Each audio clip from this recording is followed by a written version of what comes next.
கர்த்தருடைய பரிசுத்த நாமத்திற்கு மகிமை உண்டாவதாக. மறுபடியுமாக இந்த காணொளியின் மூலமாக உங்களை சந்திப்பதிலே மிக்க மகிழ்ச்சி அடைகிறோம். நீங்கள் சுகத்தோடு இருக்கிறீர்கள் என்று நம்புகிறேன். இந்த நாள் மகிழ்ச்சியான ஒரு நாள். தொழிலாளர் தினம் மற்றும் மாதத்தின் புதிய நாள். கர்த்தர் தாமே இந்த ஆராதனையின் மூலம் உங்களை ஆசீர்வதிப்பாராக. இருக்கிற இடங்களிலே நீங்கள் ஜெபசிந்தையோடு அமர்ந்திருங்கள். கர்த்தர் உங்கள் மத்தியிலே பெரிய காரியங்களை செய்வார். இந்த கூடுகையின் ஆரம்பத்திற்காக தலை வணங்கி நாம் ஜெபிப்போம். கிருபையும் இரக்கம் நிறைந்த எங்கள் நல்ல ஆண்டவரே, ஆசீர்வாதமான இந்த வேளைக்காக உம்மை ஸ்தோத்தரிக்கிறோம். தொழிலாளர் தினம் என்று இந்த நாளை உலகமே கொண்டாடுகிற இந்த வேளையில், மாதத்தின் புதிய நாளாகிய இந்த நாளிலும் ஆண்டவரை நோக்கி நாங்கள் ஜெபிக்கிறோம். நீர் எங்களுக்கு செய்த எல்லா நன்மைகளுக்காக உம்மை ஸ்தோத்தரிக்கிறோம்.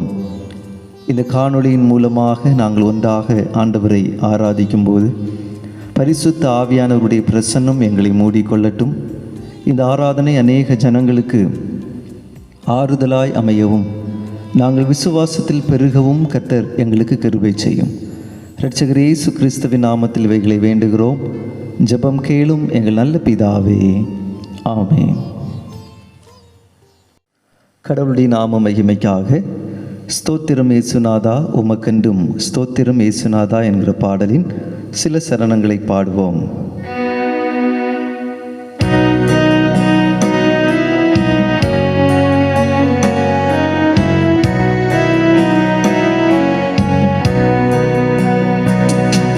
ஸ்தோத்திரம் இயேசுநாதா உமக்கென்றும் ஸ்தோத்திரம் இயேசுநாதா,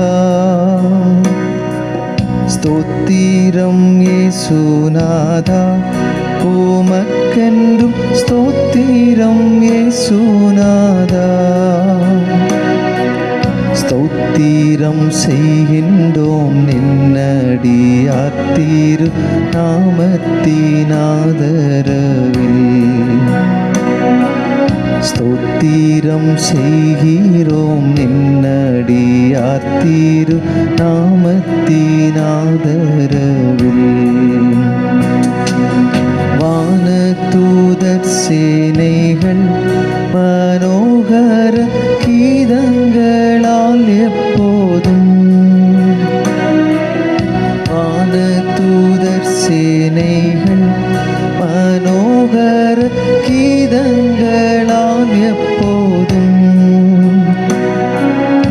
ஓய்வின்றி பாடி துதிக்க மாபெரும் மன்னவனே உமக்கு.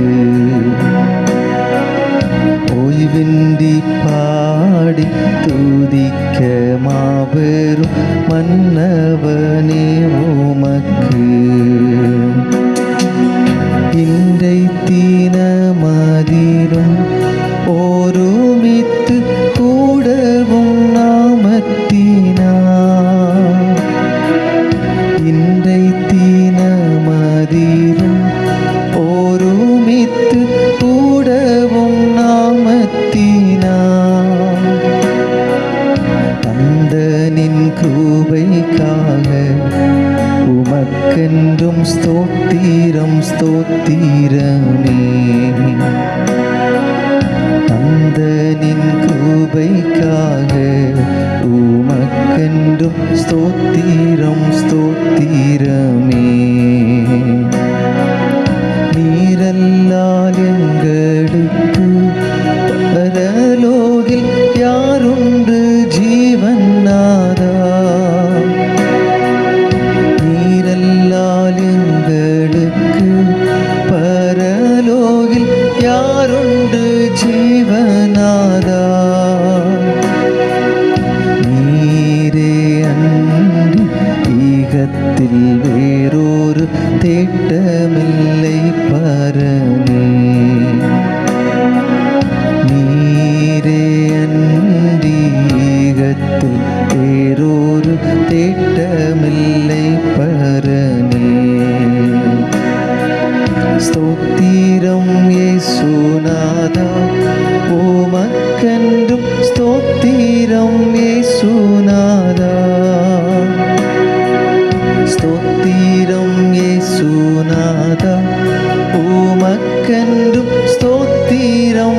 இயேசுநாதா, ஸ்தோத்திரம் செய்கிறோம் நின்னடியார் திரு நாமத்தின் ஆதரவில். ஸ்தோத்திரம் செய்கிறோம் நின்னடியார் திரு நாமத்தின் ஆதரவில். இந்த நாளுக்குரிய திருமறை பகுதி ஆதியாகமம் 26வது அதிகாரம் 12 முதல் 24 முடிய உள்ள கர்த்தருடைய வார்த்தை. ஆதியாகமம் 26 12 முதல் 24 முடிய. பழைய ஏற்பாடு பக்கம் 31. ஈசாக்கு அந்த தேசத்தில் விதை விதைத்தான். கர்த்தர் அவனை ஆசீர்வதித்ததினால் அந்த வருஷத்தில் 100 மடங்கு பலனடைந்தான்.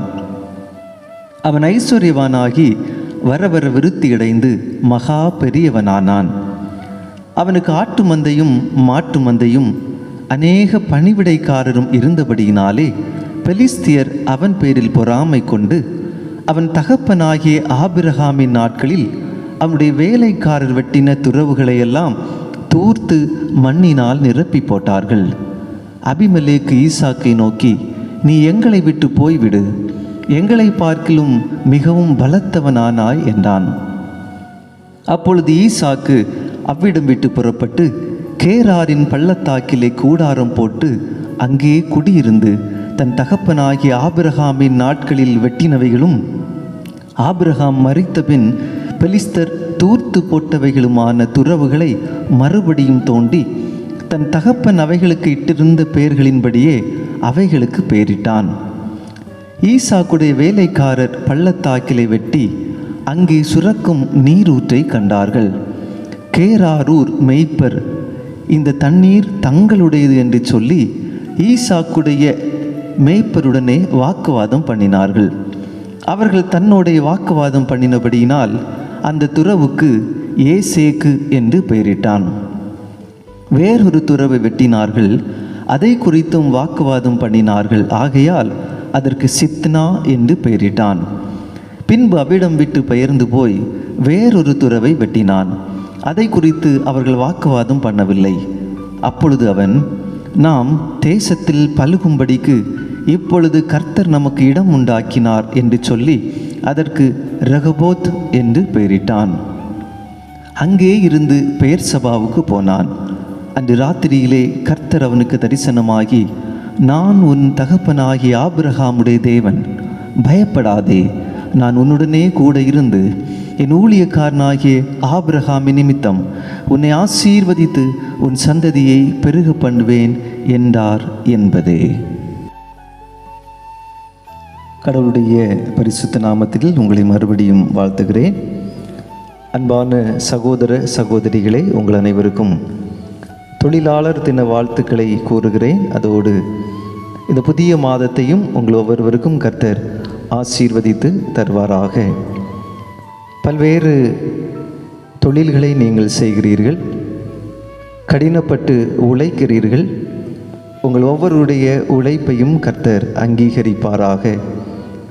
குறிப்பாக சிறு வயதிலே கேரளாவிலும் தூர இடங்களிலும் தங்கள் பெற்றோரை விட்டு வேலை செய்வதற்காக கடந்து செல்கிறவர்கள் உண்டு.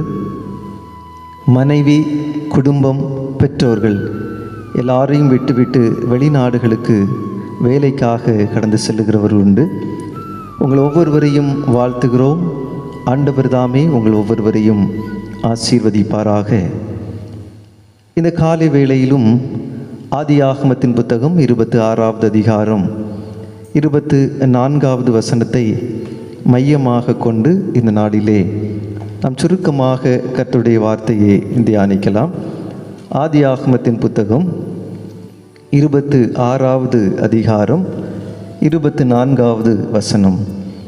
அன்று ராத்திரியிலே கர்த்தர் ஈசாக்குக்கு தரிசனமாகி, நான் உன் தகப்பனாகிய ஆபிரகாமுடைய தேவன், பயப்படாதே, நான் உன்னுடனே கூட இருந்து என் ஊழியக்காரனாகிய ஆபிரகாமின் நிமித்தம் உன்னை ஆசீர்வதித்து உன் சந்ததியை பெருக பண்ணுவேன் என்றார். பயப்படாதே என்று ஈசாக்கிடத்தில் சொன்ன ஆண்டவர், நான் உன்னோடே கூட இருந்து உன்னை ஆசீர்வதிப்பேன் என்றும் வாக்குத்தத்தம் கொடுக்கிறார். இந்த புதிய மாதத்திலும் பல சூழ்நிலைகளிலே நெருக்கடியோடு இருக்கிற உங்களுக்கும் ஆண்டவர் தருகிற வாக்குறுதி இதுதான். இந்த நாள் மே தினம் இல்லை என்றால் தொழிலாளர் தினம் என்று சொல்லுகிறபடியினால் வேதாகமத்தில் சொல்லப்பட்ட ஒரு பகுதியிலிருந்து, குறிப்பாக வேலை செய்கிற கடினமாக உழைக்கிற ஒரு மனிதனை உங்களுக்கு அறிமுகம் செய்து அவரை கடவுள் எப்படி ஆசீர்வதித்தார் என்பதை சுருக்கமாக நாம் தியானிக்கலாம் என்று நான் விரும்புகிறேன். படைப்பிலிருந்தே கடவுள் தம்மை ஒரு பணியாளராக, ஒரு தொழிலாளியாக தன்னை வெளிப்படுத்துகிறார். 6 நாட்களும் படைக்கிறார், உழைக்கிறார். 7வது நாள் ஓய்ந்திருந்தார். ஆதாமுக்கு பராமரிப்பு பணியை கர்த்தர் கொடுக்கிறார். ஆதியாகமம் 2:15 தேவனாகிய கர்த்தர் மனுஷனை ஏதேன் தோட்டத்தில் அழைத்து கொண்டு வந்து அதை பண்படுத்தவும் காக்கவும் வைத்தார். ஆதாம் ஏவாள் பாவம் செய்து ஏதேன் தோட்டத்திலிருந்து வெளியேற்றப்பட்ட போதும் ஆதாம் உழைத்து பிழைக்க வேண்டும் என்று கடவுள் கூறுகிறார். வேதாகமத்தின் பல முக்கிய கதாபாத்திரங்களில் அநேகம் பேர் ஏதோ ஒரு சிறிய பணியை செய்தவர்கள்தான். முற்பிதாக்கள் விவசாயம் செய்தார்கள், கால்நடைகளை வளர்த்தார்கள். மோசே ஆடு மேய்க்கிறார், தாவீது ஆடு மேய்த்தவர், ஈசாக்கு விவசாயம் செய்தவர், இயேசு தச்சு தொழில் செய்தவர், சீடர்கள் மீன் பிடித்தவர்கள், சவுல் கூடார பணி செய்தவர் என்று இது நீண்டு கொண்டே போகிறது. நாம் வாசிக்க கேட்ட ஆதியாகமம் 26:12 முதல் 24 வரை உள்ள வேத பகுதியில் ஈசாக்கு என்கிற ஒரு மனிதரை குறித்தும் அவர் எப்படி உழைத்தார், அவருடைய உழைப்பில் கடவுள் அவரை எப்படி ஆசீர்வதித்தார் என்பதை உங்களோடு பகிர்ந்து கொள்ள விரும்புகிறேன். முதலாவதாக கடினமாக உழைத்த ஈசாக்கு. கடினமாக உழைத்த ஈசாக்கு. ஆதியாகமம் 26:12 ஈசாக்கு அந்த தேசத்தில் விதை விதைத்தான். கர்த்தர் அவனை ஆசீர்வதித்ததினால் அந்த வருஷத்தில் 100 மடங்கு பலன் அடைந்தான். ஈசாக்கு வாழ்ந்த பகுதியில் கொடிய பஞ்சம் ஏற்பட்டது. பஞ்சத்திலிருந்து தப்புவதற்காக குடும்பத்தோடு வேறு ஒரு பகுதிக்கு இடம் பெயர்கிறார். குடும்பம், பிள்ளைகள், வேலைக்காரர், கால்நடைகள் எல்லாம் சேர்ந்து இடம்பெயர்வது என்பது சாதாரண காரியம் அல்ல. என்றாலும் தங்கள் உயிரை காப்பதற்காக அவர்கள் சேர்ந்து வேறு ஒரு இடத்திற்கு அவர்கள் பிரயாணம் செய்கிறார்கள். அந்த இடத்திற்கு கேரா என்று பெயரிடப்பட்டுள்ளது. கேரா என்கிற இடத்திற்கு ஈசாக்கும் அவனை சார்ந்தவர்களும் கடந்து செல்கிறார்கள். அந்த கேரா பகுதியில் பெலிஸ்திய ராஜா அபிமெலேக் வாழ்ந்தார் என்றும் அந்த அபிமெலேக் இடத்தில் தஞ்சம் புகுந்து கொண்டார்கள் என்றும் பதிவு செய்யப்பட்டிருக்கிறது. இந்த கேரார் பகுதி 2 பிரிவாக காணப்பட்டது. ஒன்று நல்ல விவசாய நிலப்பகுதி, மற்றொன்று பள்ளத்தாக்கு. இல்லை என்றால் இதை எப்படி எடுத்துக்கொள்ளலாம்? ஒன்று நிலப்பகுதி, சமநிலப்பகுதி, மற்றொன்று பள்ளத்தாக்கு. நிலப்பரப்பில் வாழ்ந்த, அதாவது அந்நிய தேசத்தில் வாழ்ந்த ஈசாக்கு இங்கே கடினமாக உழைப்பதற்கு தன்னை ஆயத்தப்படுத்தி கொண்டான். அபிமெலேக்கிடத்தில் கடந்து சென்று, ஐயா, நான் உங்களிடத்தில் தங்க வேண்டும், இங்கே வாழ்வதற்கு எனக்கு ஒரு வாய்ப்பை உருவாக்குங்கள் என்று சொன்ன வேளையில் ஒரு நிலத்தை அவனுக்கு கொடுக்கிறார்கள். அந்த நிலத்தை பண்படுத்தி கடினப்பட்டு உழைப்பதற்கு, இல்லை என்றால் கடினமாக உழைத்து சாதிப்பதற்கு ஈசாக்கு தன்னை ஆயத்தப்படுத்துகிறார். சூழல்கள் எல்லாம் நமக்கு சாதகமாக இருப்பதில்லை. ஆனால் அதை சாதகமாக மாற்றி முன்னேறுபவனே உண்மையான உழைப்பாளி. ஈசாக்கு நிலத்தை சமன் செய்து அதில் விதைகளை விதைத்தார். கர்த்தர் அவரை ஆசீர்வதித்ததினால் அந்த வருடத்தில் 100 மடங்கு அறுவடை செய்தாராம். இந்த வசனம் வாசிப்பதற்கு எளிதாக தோன்றினாலும் அதன் பின்னாக இருந்த கடினம் மிக பெரியது. அதை நாம் சாதாரணமாக எளிதாக புரிந்து கொள்ள முடிவதில்லை. ஏனென்றால் வேறு தேசத்திலிருந்து அடைக்கலம் தேடி வருபவர்களுக்கு மிகச்சிறந்த விளைநில பகுதியை யாரும் கொடுப்பதில்லை. இந்த ராஜாவும் மிக அதிகமாக விளைகிற விளைச்சல் நிலத்தை ஈசாக்கிற்கு கொடுக்கவில்லை. மாறாக ஒரு நிலப்பகுதியை கொடுத்திருந்தார் என்றே நாம் எடுத்துக்கொள்ளலாம். ஆனால் சாதாரண நிலப்பகுதியை விளை நிலமாக மாற்றுவதற்கு ஈசாக்கு கடினமாக உழைத்தார். ஈசாக்கின் கடின உழைப்பை ஆண்டவர் அங்கீகரித்தபடியினால் அவரை 100 மடங்கு ஆசீர்வதித்தார் என்று வசனம் சொல்லுகிறது. என்னை கேட்டுக்கொண்டிருக்கிற சகோதர சகோதரிகளே, நீங்களும் கடினமாக உழைக்கிறீர்களா? கவலைப்படாதிருங்கள். உங்களுக்கான இடம் சாதகமற்ற இடமாக இருந்தாலும், உங்களுடைய பணி கடினமான பணியாக இருந்தாலும், நீங்கள் தைரியத்தோடு அந்த பணியை செய்யும்போது, நீங்கள் உற்சாகத்தோடு அந்த பணியை செய்யும்போது கர்த்தர் 100 மடங்கு உங்களை ஆசீர்வதிப்பதற்கு வல்லவராக இருக்கிறார். இரண்டாவதாக, சவால்களை தைரியமாய் சந்தித்த ஈசாக்கு. சவால்களை தைரியமாய் சந்தித்த ஈசாக்கு. 26வது அதிகாரம் 20வது வசனம். கேராரூர் மேய்ப்பர் இந்த தண்ணீர் தங்களுடையது என்று சொல்லி ஈசாக்குடைய மேய்ப்பருடனே வாக்குவாதம் பண்ணினார்கள். கேராரின் மேய்ப்பர்கள் ஈசாக்கோடு வாக்குவாதம் பண்ணினார்கள், தர்க்கம் பண்ணினார்கள். ஈசாக்கின் வளர்ச்சியை கண்டு பயந்த ராஜாவும் ஜனங்களும் ஈசாக்கை துரத்திவிட வேண்டும் என்று தீர்மானித்தார்கள். அப்படியே அபிமெலேக்கு ராஜா ஈசாக்கை அழைத்து சொல்லுகிறார், நீ இனிமேல் இங்கே தங்கக்கூடாது, நீ வளர்ந்து பெரியவன் ஆகிவிட்டாய், நீ வளர்த்து விட்டாய், நீ இங்கிருந்து புறப்படு என்று சொல்லுகிறார். நம்பிக்கையோடு வந்திருந்த ஈசாக்கு, தன்னுடைய வாழ்வில் ஆசீர்வாதங்களை கண்டபோது மகிழ்ச்சியோடு இருந்த ஈசாக்கு இந்த வார்த்தையை எதிர்பார்க்கவில்லை, ராஜாவுடைய கட்டளையை எதிர்பார்க்கவில்லை. என்றாலும் புறப்படுவதற்கு ஆயத்தமானார். ஒரு மனிதனின் வளர்ச்சி என்னவோ மற்றவர்களுக்கு பொறாமையை உண்டு பண்ணுகிறது. ஈசாக்கின் வளர்ச்சியில் அபிமெலேக்கு பொறாமை கொண்டார். ஆனால் ஈசாக்கு இந்த கட்டளையை ஏற்றுக்கொண்டு அங்கிருந்து புறப்படுகிறார். சமவெளியில் வாழ்ந்த ஈசாக்கு இப்போது கேராரின் பள்ளத்தாக்கில் சென்று தங்குகிறார். பள்ளத்தாக்கு என்பது 2 மலைகளின் நடுவே உள்ள தாழ்ந்த ஒரு பகுதியாகும். இங்கே நிலையாக நாம் தங்க முடியாது. காரணம், மலையில் எங்கே மழை பெய்தாலும் பள்ளத்தாக்கில் வெள்ளப்பெருக்கு ஏற்பட்டுவிடும்.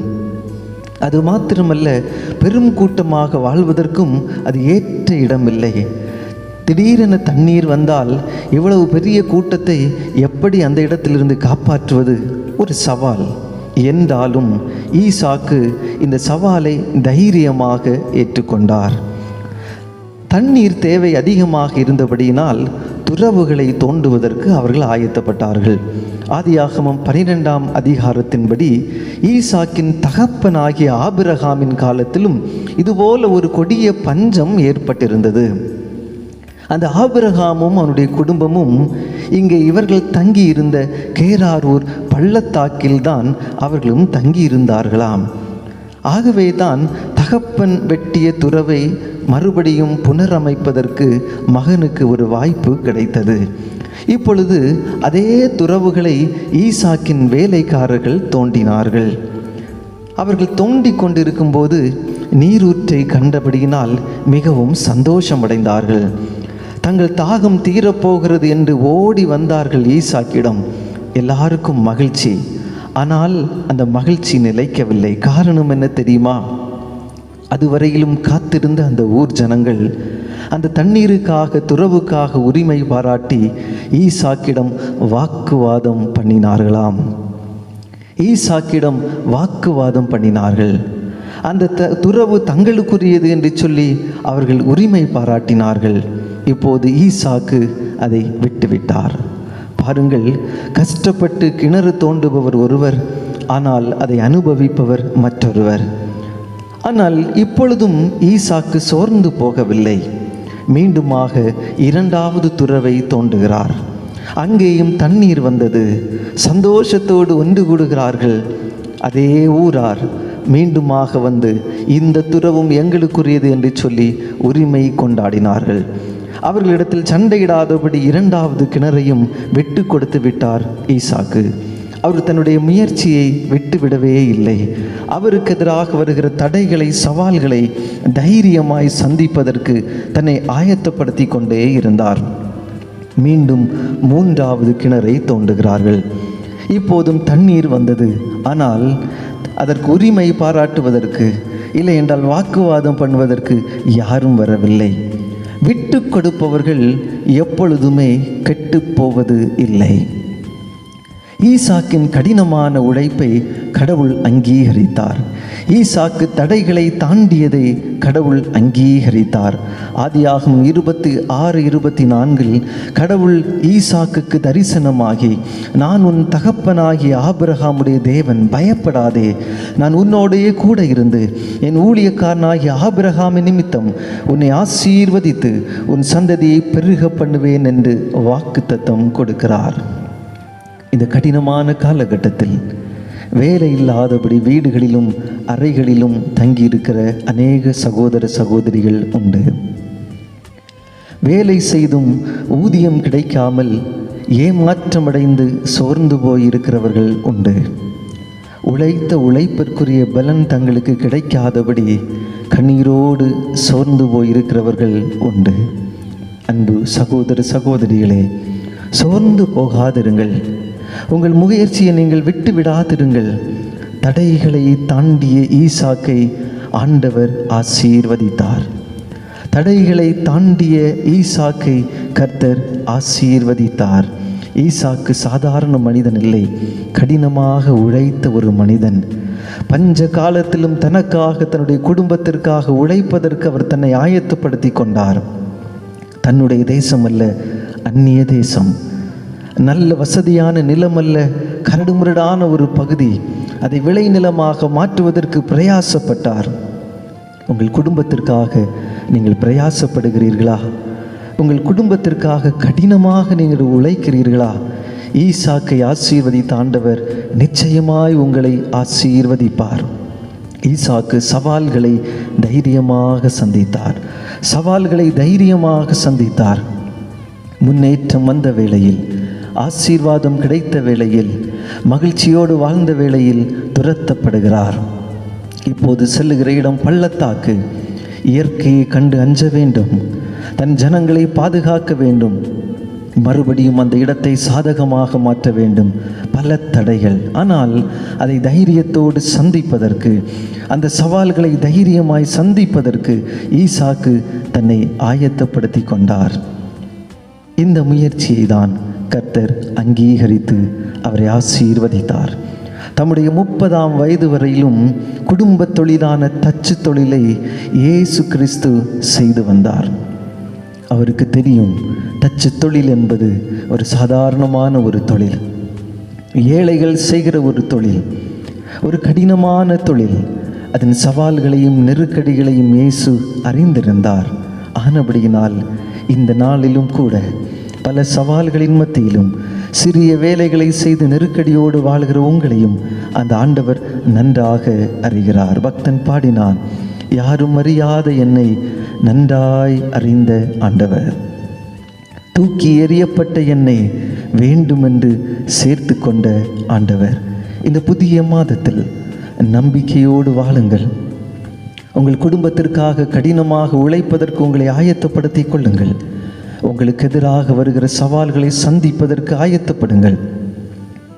தடைகளை படிகளாக மாற்றுங்கள், சோதனைகளை சாதனைகளாக மாற்றுங்கள். சர்வ வல்லமையுள்ள ஆண்டவர் தாமே உங்கள் ஒவ்வொருவரையும் ஆசீர்வதிப்பாராக. வியாதிகளிலிருந்து உங்களை விலக்குவாராக. பொருளாதார பிரச்சனைகளை போக்குவாராக. இந்த மே மாதம் நீங்கள் எதிர்பார்க்கிற எல்லா நன்மைகளையும் ஆண்டவர் தரட்டும் என்று வாழ்த்துகிறேன். கர்த்தர் தாமே உங்கள் ஒவ்வொருவரையும் ஆசீர்வதிப்பாராக. ஆமென். ஜெபம் செய்வோம். கண்களை மூடி ஆண்டவரை நோக்கி பார்த்து ஆண்டவருக்கு நன்றி செலுத்துவோம். இந்த மாதத்தின் 4 மாதங்களை நிறைவு செய்ய ஆண்டவர் கிருபை செய்திருக்கிறார். எத்தனையோ தடைகள், எத்தனையோ போராட்டங்கள், வியாதிகள், சோர்வுகள் எல்லாம் நம்மை நெருக்கின போது கர்த்தர் நம்மை கைவிடவில்லையே. நம்முடைய கலங்கங்களை போக்கினாரே,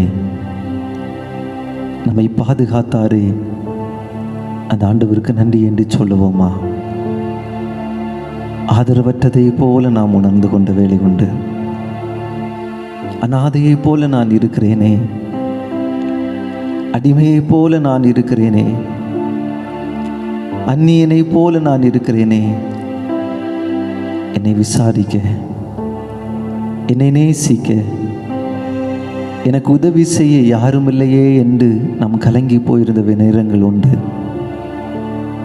ஆனால் நான் இருக்கிறேன் மகனே, நான் இருக்கிறேன் மகளே, பயப்படாதே என்று சொல்லி கர்த்தர் நம்மை தேற்றினாரே, கர்த்தர் நம்மை பலப்படுத்தினாரே, அவர் நம்மை தைரியப்படுத்தினாரே. அதற்கு நன்றி என்று சொல்லுவோமா? மறவாமல் நம்மை நினைத்தாண்டவருக்கு நன்றி செலுத்துவோம். ஆண்டவரே, உமக்கு ஸ்தோத்திரம் ஐயா. மறவாமல் நினைத்தீரையா,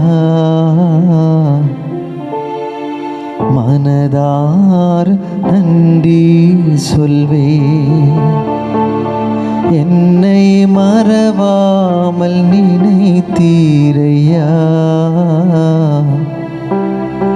மனதார் நன்றி சொல்வே.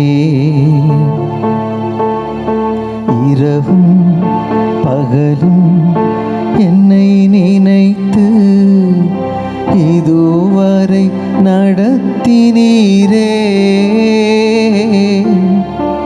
இரவும் பகலும் என்னை நினைத்து இதுவரை நடத்தினீரே. நன்றி நன்றி ஐயா, கோடி கோடி நன்றி ஐயா. நன்றி நன்றி ஐயா, கோடி கோடி நன்றி ஐயா. எபினேசர் நீர்தானையா, இதுவரை உதவினீரே. எபினேசர் நீர்தானையா, இதுவரை உதவினீரே. எல்ரோயி எல்ரோயி என்னையும் கண்டீரே, எப்படி நான் நன்றி சொல்வேன். எல்ரோயி எல்ரோயி என்னையும் கண்டீரே, எப்படி நான் நன்றி சொல்வேன். நன்றி நன்றி ஐயா, கோடி கோடி நன்றி ஐயா. நன்றி நன்றி ஐயா, கோடி கோடி நன்றி ஐயா. தடைகளை உடைத்தீரையா,